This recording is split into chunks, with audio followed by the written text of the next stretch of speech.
ദൈവതിരുനാമത്തിന് മഹത്വം ഉണ്ടാകട്ടെ. കർത്താവായ യേശു ക്രിസ്തുവിൻ്റെ സ്നേഹം നിറഞ്ഞ നാമത്തിൽ നിങ്ങൾക്ക് ഓരോരുത്തർക്കും, പ്രിയ മാതാപിതാക്കൾക്കും സഹോദരി സഹോദരങ്ങൾക്കും യൗവനക്കാർക്കും വിശേഷാൽ കുഞ്ഞുകുട്ടികൾക്കും ക്രിസ്തുയേശുവിൽ എൻ്റെ സ്നേഹം നിറഞ്ഞ ആദരവുകൾ അർപ്പിക്കുന്നു. ലൂക്കോസിന് സുവിശേഷം 5-ാം അധ്യായം 4-ാമത്തെ വാക്യം. സംസാരിച്ച് തീർന്നപ്പോൾ യേശു ശീമോനോട് ആഴത്തിലേക്ക് നീക്കി മീൻപിടുത്തത്തിന് വലയിറക്കുവീൻ എന്ന് പറഞ്ഞു. ഞാൻ ഇപ്രകാരം വായിക്കാനിടയായി.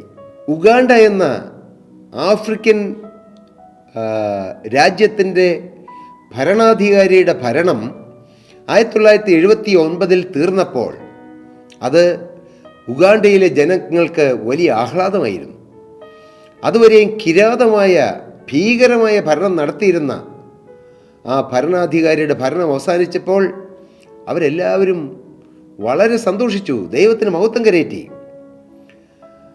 അവിടെ ക്രിസ്ത്യാനിയായി ജീവിച്ചിരുന്ന ഒരാൾ ഇപ്രകാരം പറയുകയുണ്ടായി: ഇതുവരെയും ദൈവം ഞങ്ങളെ മറന്നിരുന്നു, ദൈവം ഞങ്ങളെ ഉപേക്ഷിച്ചു എന്ന് ഞങ്ങൾ ചിന്തിച്ചിരുന്നു. എന്നാൽ ഇപ്പോൾ ഞങ്ങൾക്ക് മനസ്സിലായി, ദൈവം ഞങ്ങളെ ഉപേക്ഷിച്ചിട്ടില്ല, ഞങ്ങളെ മറന്നിട്ടില്ല. അതുകൊണ്ട് ഞാൻ ഇനി മുതൽ എല്ലാ ദിവസവും ഞാൻ പ്രാർത്ഥനാ യോഗത്തിനും സഭായോഗത്തിനും പോകുമെന്ന്.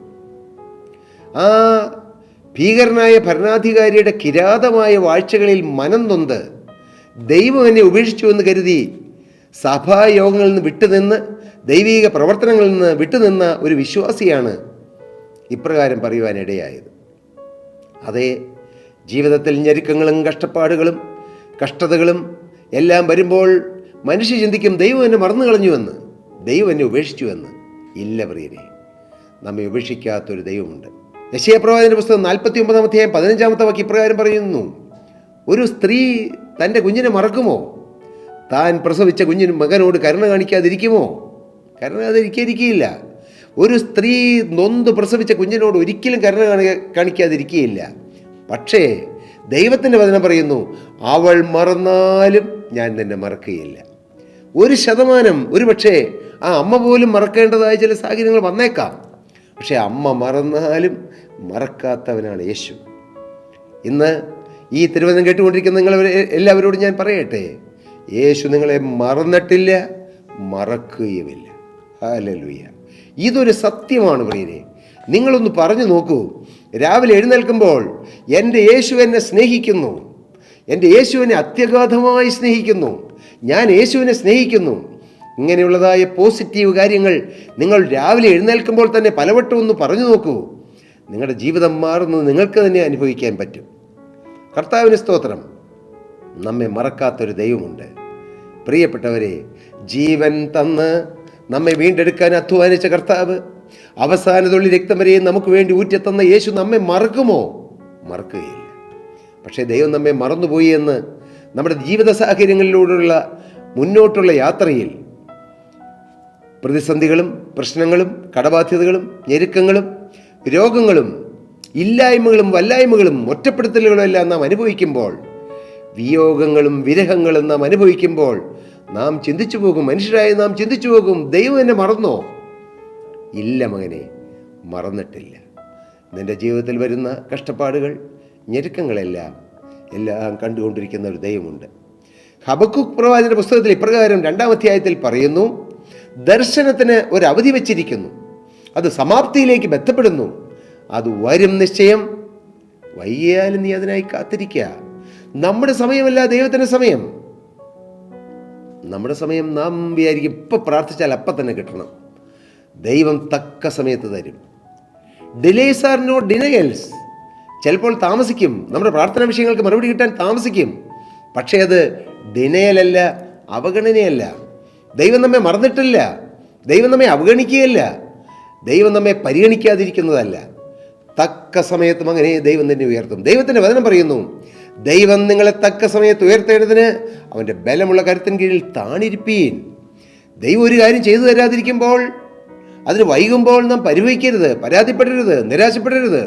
ദൈവം എന്നെ സ്നേഹിക്കുന്നില്ല, ദൈവം എന്നെ മറന്നു കളഞ്ഞു, എൻ്റെ കാര്യം മാത്രം ദൈവം അറിയുന്നില്ല, എന്നെ സ്നേഹിക്കാൻ എനിക്ക് ആരുമില്ല, എന്നെ കരുതാൻ ആരുമില്ല, എൻ്റെ ദുഃഖം കാണാൻ എനിക്കാരുമില്ലല്ലോ. ഇങ്ങനെയുള്ളതായ ഏകാന്തത ചിന്തകൾ നിങ്ങളെ ഭരിച്ച് പിശാച് നിങ്ങളെ വലിച്ചുകൊണ്ടുപോകാൻ നിങ്ങൾ ഇടം കൊടുക്കരുത്. അപ്പോൾ പറയണം, യേശു എന്നെ സ്നേഹിക്കുന്നു, യേശു എന്നെ കരുതുന്നു, എനിക്ക് വേണ്ടി യേശു ജീവിക്കുന്നു, എൻ്റെ യേശു ജീവൻ തന്നെ എന്നെ സ്നേഹിച്ച കർത്താവ് എനിക്ക് എല്ലാം തരും. ദൈവത്തിൻ്റെ വചനം പറയുന്നു. എന്താ പറയുന്നത്? സ്വന്തം പുത്രനെ ആദരിക്കാതെ നമുക്ക് എല്ലാവർക്കും വേണ്ടി ഏൽപ്പിച്ചു തന്നവൻ യേശുവിനോടുകൂടെ സകലവും നമുക്ക് നൽകാതിരിക്കുമോ? യേശുവിനെ തന്നെങ്കിൽ മകനെ, നിന്റെ രോഗത്തിന് സൗഖ്യം തരാൻ യേശു ശക്തനല്ലേ? യേശുവിനെ നമുക്ക് വേണ്ടി യാഗമായി വിട്ടുതന്ന പിതാവാം ദൈവം മോനെ, നിന്റെ കടം മാറ്റിത്തരാൻ ശക്തനാണല്ലേ? നീ ഒന്ന് ചിന്തിച്ചേ. സ്വന്തം ജീവൻ കാൽവറിയിൽ യാഗമാക്കി തന്ന യേശുവിനെ മോനെ, നിന്റെ കടം എത്ര നിസ്സാരം, നിന്റെ രോഗം എത്ര നിസ്സാരം. പക്ഷേ തക്ക സമയത്ത് കർത്താവ് തരൂ. ഒരുപക്ഷെ മോനെ, നിന്നെ ധനാട്ടിനാക്കിയാൽ നീ ആത്മീയം വേണ്ട എന്ന് വെച്ച് നീ ധനത്തിൻ്റെ പിന്നാലെ പോകാൻ സാധ്യതയുണ്ട്, നീ അഹങ്കരിക്കാൻ സാധ്യതയുണ്ട്, നീ ദൈവത്തെ മറക്കാൻ സാധ്യതയുണ്ട്. ദൈവം അറിയുന്നു മനുഷ്യൻ്റെ ആളത്വം എന്തെന്ന്. കർത്താവ് തക്ക സമയത്ത് തരും. നിങ്ങളൊന്ന് വിശ്വസിക്കൂ. നിങ്ങൾക്കിന്ന് ലഭിച്ചിരിക്കുന്ന സാഹചര്യം അത് ഏറ്റവും നല്ലതെന്ന് വിശ്വസിച്ച് ദൈവത്തെ സ്തുതിക്കുക. All things work together for good for those who love God. ദൈവത്തെ സ്നേഹിക്കുന്നവർക്ക്, നിർണയപ്രകാരം വിളിക്കപ്പെട്ടവർക്ക് തന്നെ സകലവും നന്മയ്ക്കായി കൂടി വ്യാപരിപ്പിക്കുന്ന ഒരു ദൈവമുണ്ട്. ഞാൻ ആ കർത്താവിൽ വിശ്വസിക്കുന്നു. എൻ്റെ ജീവിതത്തിലും ഉയർച്ചകളും താഴ്ചകളും എല്ലാം വന്നിട്ടുണ്ട്, വരാറുമുണ്ട്. പക്ഷേ എനിക്ക് ഉറപ്പാണ്, എൻ്റെ യേശു എന്നെ സ്നേഹിക്കുന്നു, എൻ്റെ യേശു എൻ്റെ വലങ്കരത്തിൽ പിടിച്ചിരിക്കുന്നു. നന്മയ്ക്കായിട്ടല്ലാതെ ഒന്നും എൻ്റെ കർത്താവ് എൻ്റെ ജീവിതത്തിൽ ചെയ്യുകയില്ല. തിന്മയാണെന്ന് എനിക്ക് തോന്നിയാലും അതിൻ്റെ പിന്നിൽ ഒരു നന്മ ഒളിഞ്ഞിരിക്കുന്നുണ്ടെന്ന് ഞാൻ വിശ്വസിക്കുകയും ഞാനത് അനുഭവിക്കുകയും ചെയ്യുന്നു. നിങ്ങളെപ്പോലെ ഒരു സാധാരണക്കാരനായ മനുഷ്യനാണ് ഞാൻ. എനിക്കുമുണ്ട് ദുഃഖങ്ങൾ, എനിക്കുമുണ്ട് സങ്കടങ്ങൾ, എനിക്കുമുണ്ട് പ്രാർത്ഥനാ വിഷയങ്ങൾ. പക്ഷേ ഞാൻ തളരുന്നില്ല, ഞാൻ പാടുന്നില്ല. കാരണം ആരാണ് എൻ്റെ കയ്യിൽ പിടിച്ചിരിക്കുന്നത് എനിക്ക് നല്ല ഉറപ്പുണ്ട്. ആരാണ് എന്നെ വിളിച്ചിറക്കിയതെന്ന് എനിക്ക് നല്ല ധൈര്യമുണ്ട്. ഹല്ലേലൂയ. 19-ാമത്തെ വയസ്സിൽ എൻ്റെ അരികിൽ വന്ന് ലോകത്തിലേക്ക് ഇറങ്ങിപ്പോകാൻ വെമ്പൽ പൂണ്ടു നിന്ന യൗവനക്കാരനായി എൻ്റെ മുമ്പിൽ വന്ന് രണ്ട് കരവും നീട്ടിക്കൊണ്ട്, മോനെ, നിന്റെ ജീവിതം എനിക്ക് തരാമോ എന്ന് ചോദിച്ച എൻ്റെ യേശുവിനെ എനിക്കറിയാം. അന്ന് മുതൽ ഇന്ന് വരെ എൻ്റെ കർത്താവ് എന്നെ വഴി നടത്തി. ആ ദൈവം വിശ്വസ്തനായിരുന്നു, വിശ്വസ്തനായ ദൈവം. ഹല്ലേലൂയ. ആ ദൈവം ഇനിയും എന്നെ ചുമക്കാൻ, എന്നെ നടത്താൻ ശക്തനാണ്. എൻ്റെ ജീവിതത്തിൽ ഏതെല്ലാം പരാജയങ്ങളോ തോൽവികളോ വന്നാലും ഞാൻ നിരാശപ്പെടുന്നില്ല. കാരണം എൻ്റെ യേശുവിൽ ഞാൻ വിശ്വസിക്കുന്നു. യേശു എന്നെ ജീവോരി എന്ന് വഴി നടത്തും, എനിക്ക് നല്ല ഉറപ്പാണ്.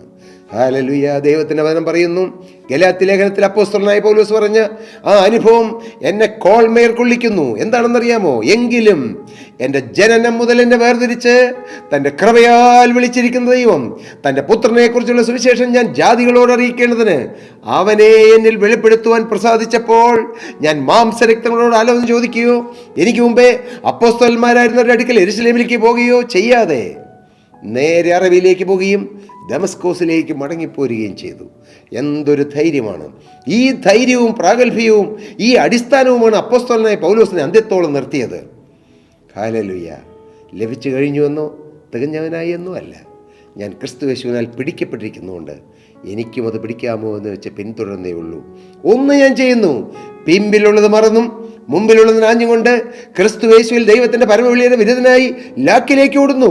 ഒരു ലക്ഷ്യം കർത്താവ് തന്നു. ക്രിസ്തുവാണ് ലക്ഷ്യം, നിത്യതയാണ് ലക്ഷ്യം. ഈ ഭൂമി അല്ല ലക്ഷ്യം, ഈ ഭൂമിയിലെ സമ്പത്തല്ല ലക്ഷ്യം, ഈ ഭൂമിയിലെ സൗഭാഗ്യങ്ങളുമല്ല ലക്ഷ്യം.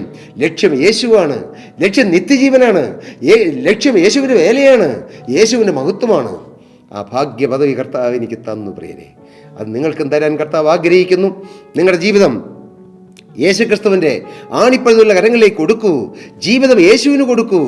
ജീവിതം കർത്താവിന് കൊടുക്കുന്നതാണ് ഒരു മനുഷ്യന് ലഭിക്കാവുന്ന ഏറ്റവും വലിയ ഭാഗ്യം.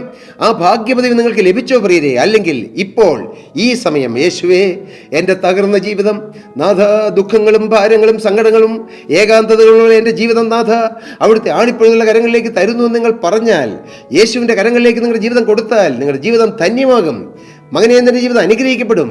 പ്രിയ മകളെ, നിന്റെ ജീവിതം അനുഗ്രഹിക്കപ്പെടും. ജീവിതം ധന്യമാക്കി തരുന്ന ക്രിസ്തു, നമുക്ക് വേണ്ടി കാൽവറിയിൽ ജീവൻ തന്ന യേശു ക്രിസ്തു, ആ യേശു നിങ്ങളുടെ മുമ്പിൽ വന്ന് കൈ നീട്ടി കൊണ്ട് നിൽക്കുന്ന ഈ നല്ല സമയം, നാഥ, എൻ്റെ ജീവിതം കർത്താവിനെ ഏൽപ്പിക്കുന്നു, എൻ്റെ ഭാവി യേശുവിന് തരുന്നു, എന്നെയും എനിക്കുള്ളതിനെയും ഞാൻ യേശുവിൻ്റെ കരങ്ങളിലേക്ക് തരുന്നു എന്ന് നിങ്ങൾ പറഞ്ഞാൽ നിങ്ങൾ അനുഗ്രഹിക്കപ്പെടും. നിങ്ങളെ മറന്നിട്ടില്ല, യേശു നിങ്ങളെ മറന്നിട്ടില്ല, നിങ്ങളെ മറക്കുകയുമില്ല. ഈ കാര്യം നിങ്ങളുടെ ഹൃദയപ്പലകമേൽ എഴുതി വയ്ക്കുക. കർത്താവ് നിങ്ങളെ അനുഗ്രഹിക്കട്ടെ. ദൈവനാമം മഹത്വപ്പെടട്ടെ. പ്രിയ സഹോദരി സഹോദരങ്ങളെ, നിങ്ങൾക്ക് ഏതെങ്കിലും പ്രാർത്ഥനാ വിഷയങ്ങളോ ആത്മീയമായ ഏതെങ്കിലും സംശയ നിവാരണങ്ങളോ ആവശ്യമെങ്കിൽ ഈ താഴെ കാണുന്ന നമ്പറിൽ ഞങ്ങളുമായി കോൺടാക്റ്റ് ചെയ്യുക.